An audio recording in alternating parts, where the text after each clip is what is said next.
Hello, my dear starseeds and skeptics. I'm Fiona from SpiritChildJourney, and we are thelightworkers.com.au, here to help you integrate your spiritual awakening into everyday life.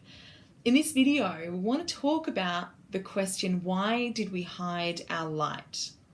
Now, for many light workers and anyone who's on a love-filled purpose mission, there's a temptation at some stage in our life to hide. Now, for so many people, that temptation is too great, and we end up hiding away, suppressing our talents and our gifts, settling for mediocrity rather than risking putting ourselves out there and shining. And it's weird because equally we have a fear of failure, but innately we have this knowing that we can't fail at anything.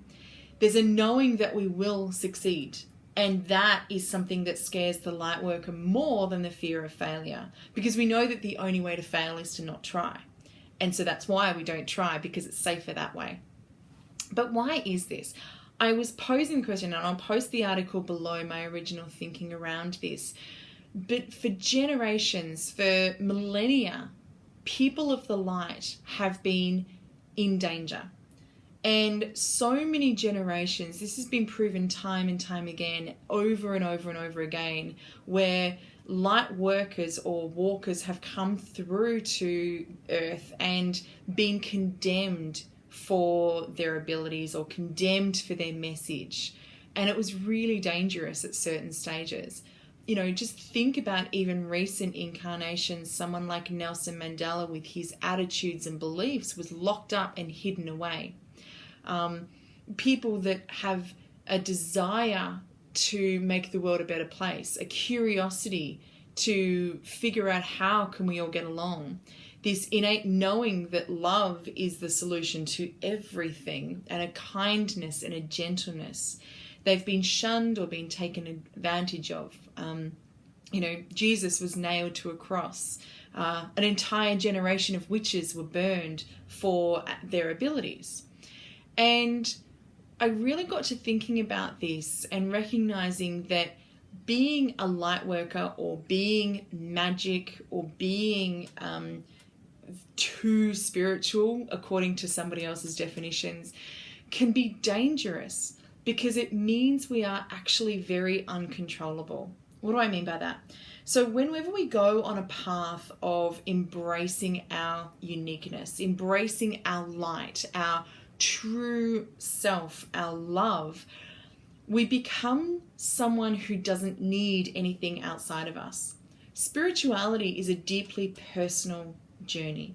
Yes, there are things you can learn from guides and mentors and teachers. You can read in books and do courses to learn how to unlock it. But the actual source of your spirituality, the connection with your higher self, is just that. It is yours. It is your spirits talking to you. It is your pathway to go on. How you will get there, the dark tunnels you will walk through, will be uniquely yours. All we can do as guides is to show you the way. And what happens when you get there is this recognition of needing nothing external to be happy, to be fulfilled, to be loved, and to know that you are love.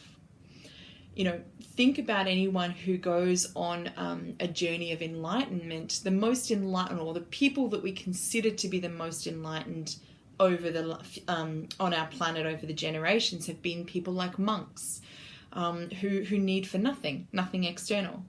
And anything external that we need can control us, which is why the dark, the cabal, the as close as we can call them to the evil forces, the bad forces, want us to be controllable, because they feed on fear. They feed on our need to feel safe. They feed on our need to survive in physical form. They feed on our need to fit in within society. Because what we discovered when we incarnated into these human bodies is these things are fragile. Human bodies are so fragile, really, in the grand scheme of things. They burn, they break, they bend, they get damaged easily. Saber-toothed tigers could eat us easily.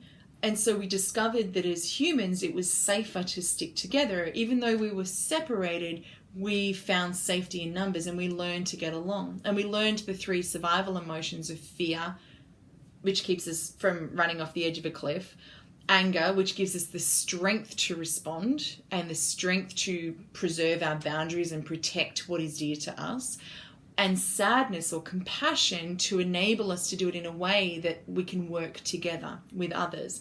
And those 3 emotions kept us alive. Now, the fear is what often gets preyed upon to keep us very small. And so because of that, the darkness, the forces that weren't here for the greater good, that are more on the self side of the scale, learned to use that against people. And so anything that was different was dangerous. That's a survival instinct. Anything is different is dangerous. When we became different, when we started evolving as a species, which all species do, evolving abilities, evolving gifts, evolving magical powers, I believe is an evolutionary thing as well. Ability to be spiritual, to see, to connect with the other side, that was different. Not everybody could do it, and so it was dangerous.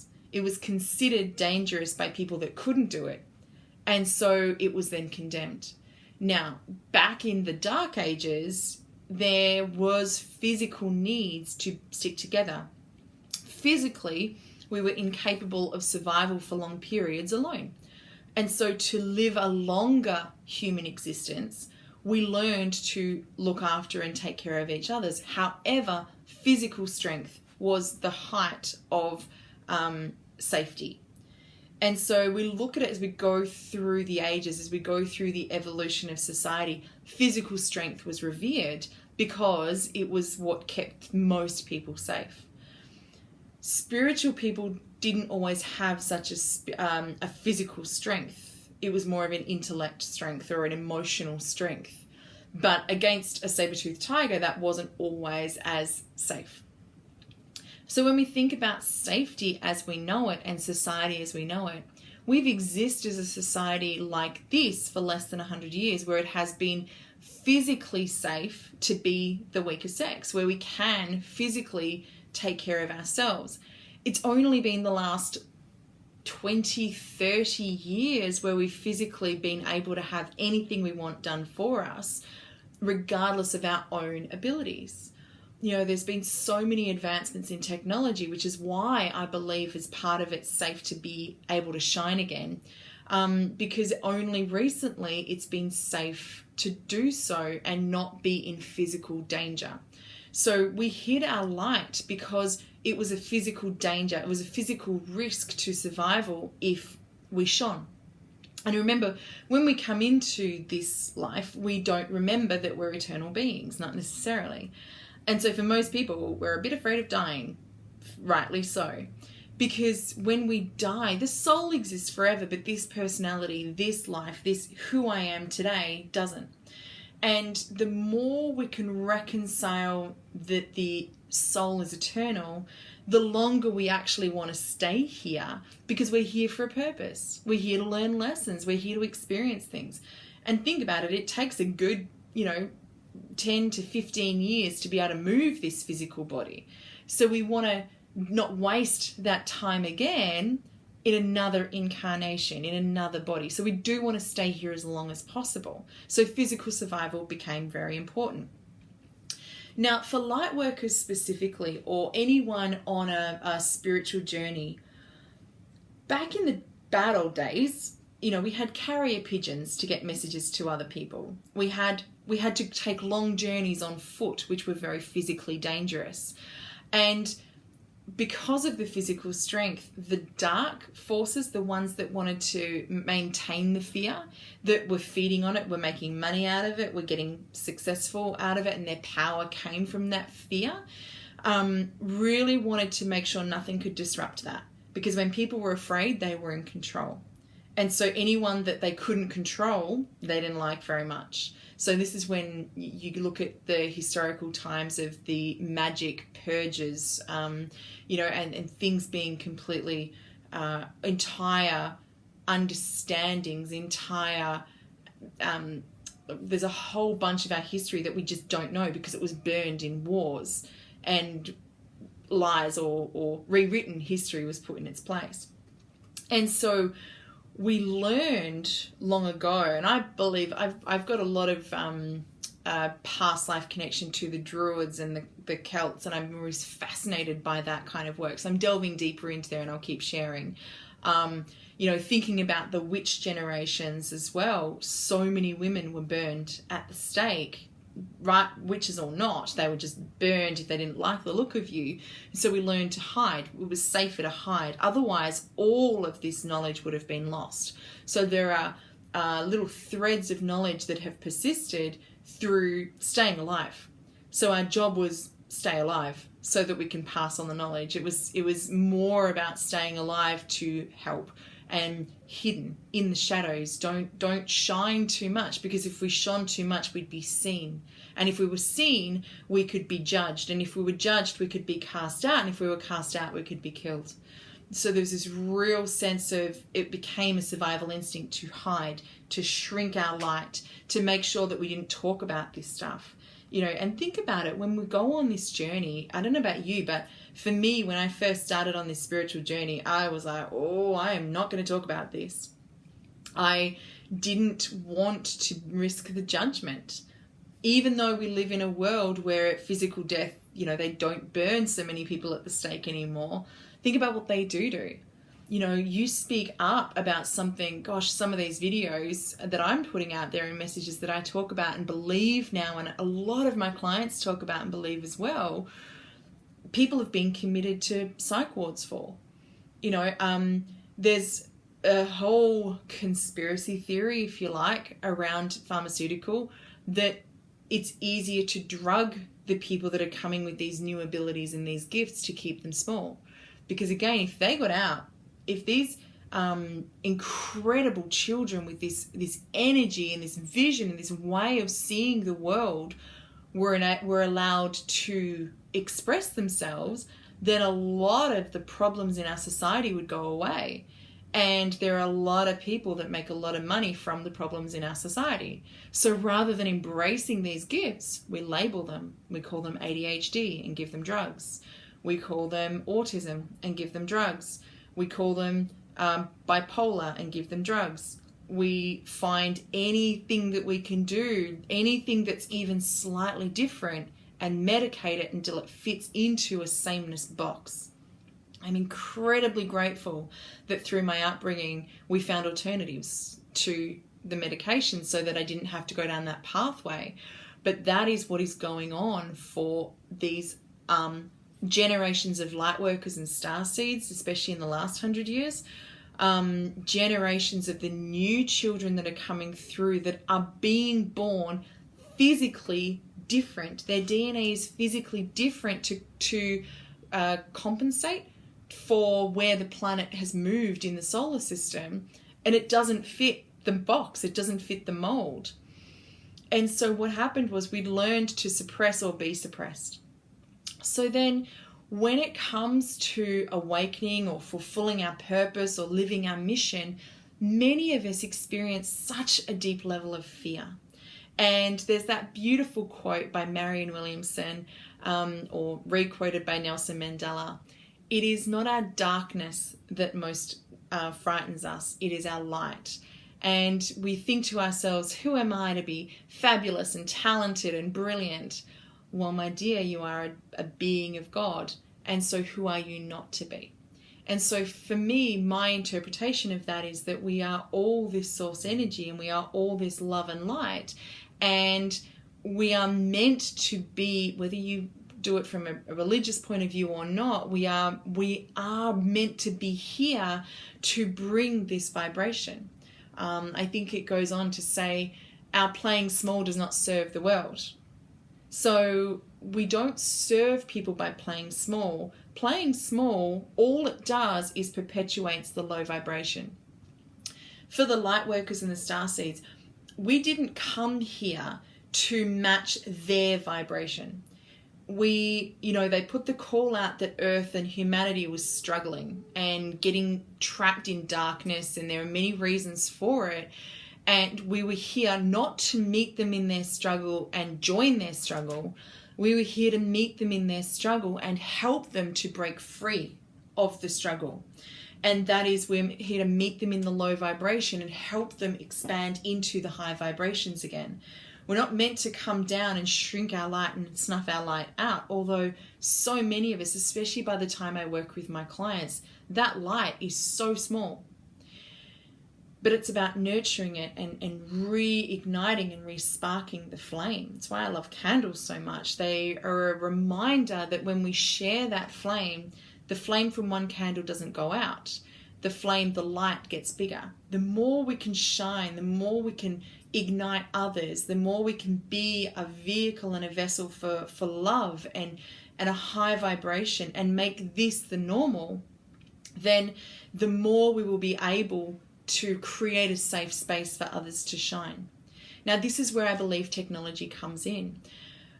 Many moons ago, actually not that many, even, I'm going to horribly misquote this, but 20 years ago, we didn't have the internet.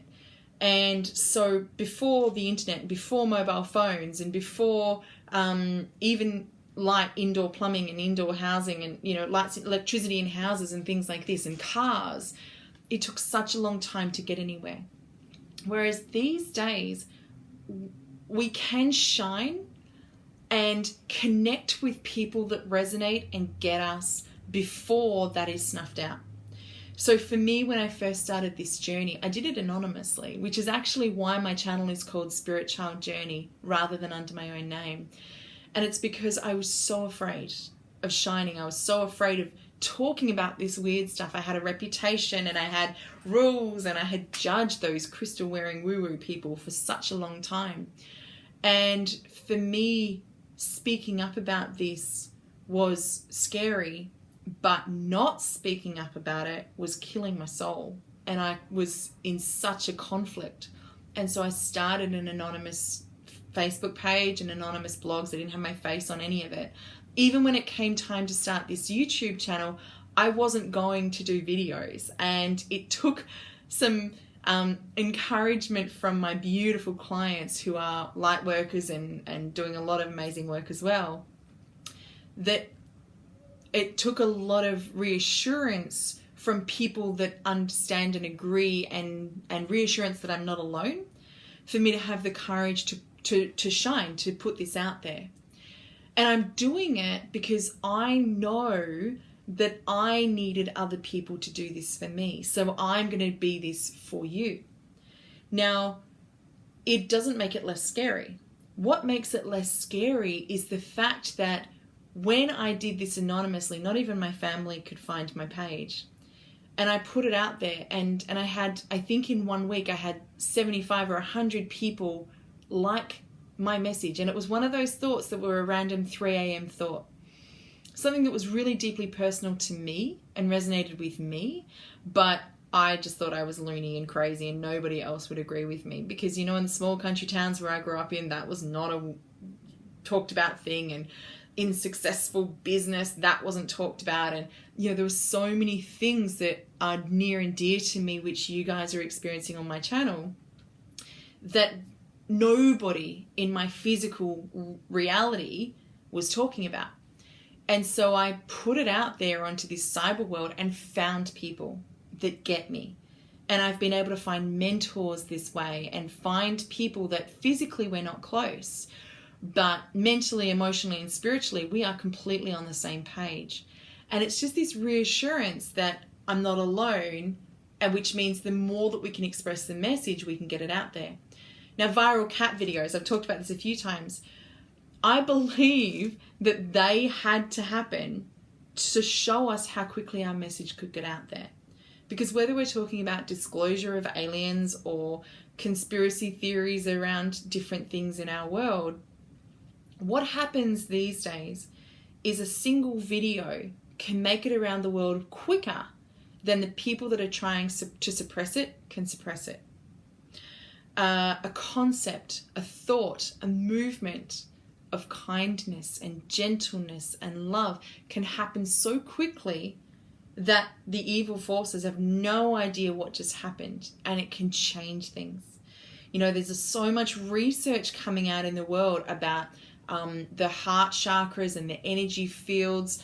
There's so much research into the power of our emotions and the impacts on our health. There's so much research into things that would absolutely discredit everything that we've been taught for years. And technology is making it possible. Social media is making it possible. It's making it possible for it to be found and heard by the people that are ready for it before it gets shut down. And they're doing their best to shut it down. But the more of us that are connected, the safer it will be to shine. The more of us that are coming from this place of love and kindness and gentleness and sharing this message with the world, the safer it is to be love and kindness and gentleness. And at the moment, for so many people, it's still not safe. There's too much bullying, there's too much violence, there's so many things going wrong. And this is our time to shift our society. It's to use our powers for good. It's to use technology to share positivity. It's to use these mediums to get out the message. It's not enough anymore to hide and hope that it goes away. It's time to speak up and be part of the solution. So we hid our light for very, very valid reasons.